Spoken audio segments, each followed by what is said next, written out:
Cada homem um guerreiro. Livro 2. Casamento e criação de filhos. Lição 3.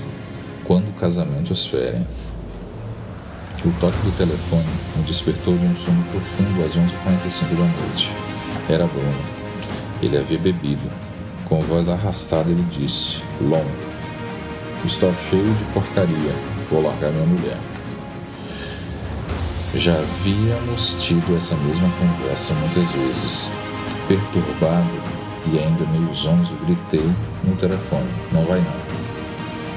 Não vai magoar seus 4 filhos deixando a mãe deles. Você irá até Deus e fará o que é certo.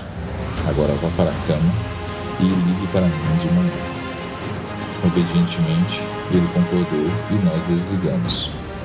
Bruno e Carol haviam recebido a Cristo durante a faculdade e conheceram-se na igreja. Eles queriam servir a Deus, embora nenhum dos dois viesse de um lar cristão. Por amor a Cristo, desafiaram as normas culturais dos anos 70 e permaneceram puros durante o namoro. Entretanto, toda a expectativa de Bruno pela lua de mel foi destroçada na noite de núpcias quando Carol se encolheu em posição fetal, puxou as cobertas até a cabeça e começou a chorar baixinho. Mais tarde, ela revelou que seu irmão mais velho havia abusado dela sexualmente enquanto estava no ensino médio. Nos primeiros 10 anos do casamento, o sexo nunca foi bom. Carol desempenhava sua obrigação de esposa, mesmo que Bruno soubesse que ela detestava sexo e se ressentisse das necessidades físicas dele. Agora, após 20 anos de casamento e com 4 filhos, ele estava perdendo as esperanças. Quando ambos se aproximaram dos 50 anos, Carol passou a demonstrar cada vez mais sua raiva contra Bruno. Suas explosões de ira, seu olhar de ódio estavam levando Bruno à depressão e ao desespero.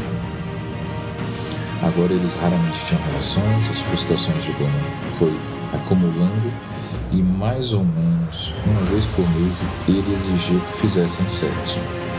Depois Carol ia dormir no sofá e o ignorava por dias. O sexo a fazia sentir horrores do abuso do irmão e a levava a explodir com o marido. Bruno era um empresário talentoso, sua firma era uma das mais lucrativas do estado. Ele trabalhava 60 a 70 horas por semana.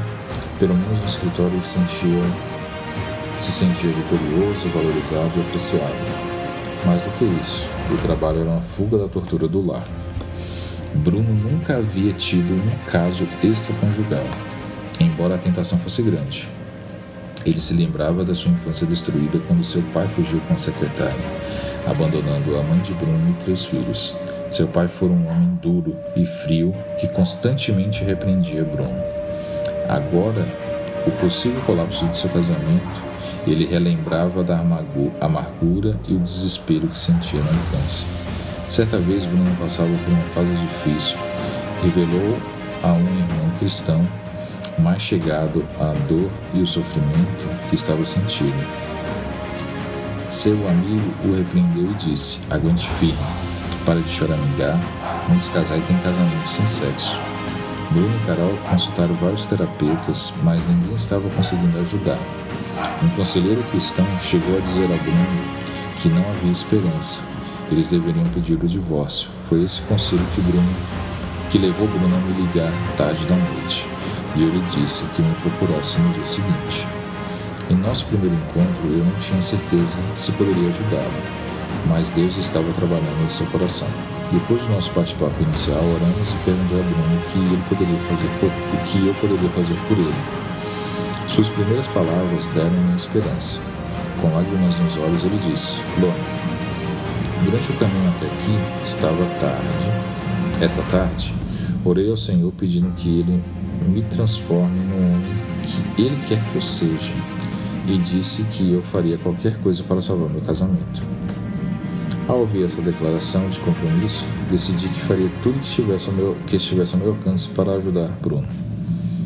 Por anos tenho pensado naquele telefonema e nas palavras que Deus me deu: "Vá para Deus e faça o que é certo."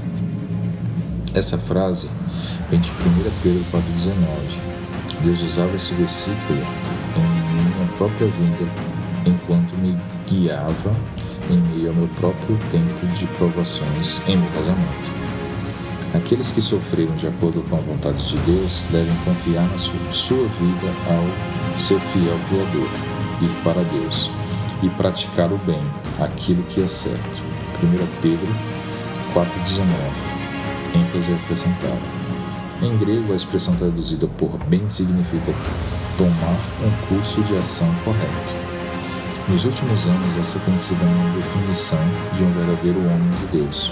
Um verdadeiro homem de Deus reage às mágoas, sofrimentos e provações indo para Deus e fazendo o que é certo. Isso não significava que essas provações seriam fáceis. O plano de Deus é que esses sofrimentos tenham um efeito transformador no tipo de homem que somos. Algumas vezes o grau de dor necessário para mudar nosso caráter ou nossos valores é bem alto. Bruno e Carol continuam juntos, embora a jornada tenha sido longa e árdua. Eles encontraram conselheiros que o ajudaram, e Bruno mudou a maneira de se relacionar intimamente com sua esposa. O tempo de Bruno com o Senhor se aprofundou, e esse empresário duro na queda desenvolveu novos níveis de compaixão e compreensão que transformaram seu relacionamento com Carol e os filhos. Questão: escreva 3 observações sobre a situação de Bruno. Como você reagiria se fosse Bruno? Aqueles que sofrem de acordo com a vontade de Deus devem confiar sua vida ao fiel Criador e praticar o bem. 1 Pedro 4,19. Aplique o método A de meditação, a 1 Pedro 4,19, anote seus pensamentos. Enfatize as palavras interessantes. Leia a lição 5 do livro 1, caso tenha esquecido de como usar esse método. Resuma os 2 exercícios de meditação acima, reescrevendo 1 Pedro 4,19 em suas próprias palavras.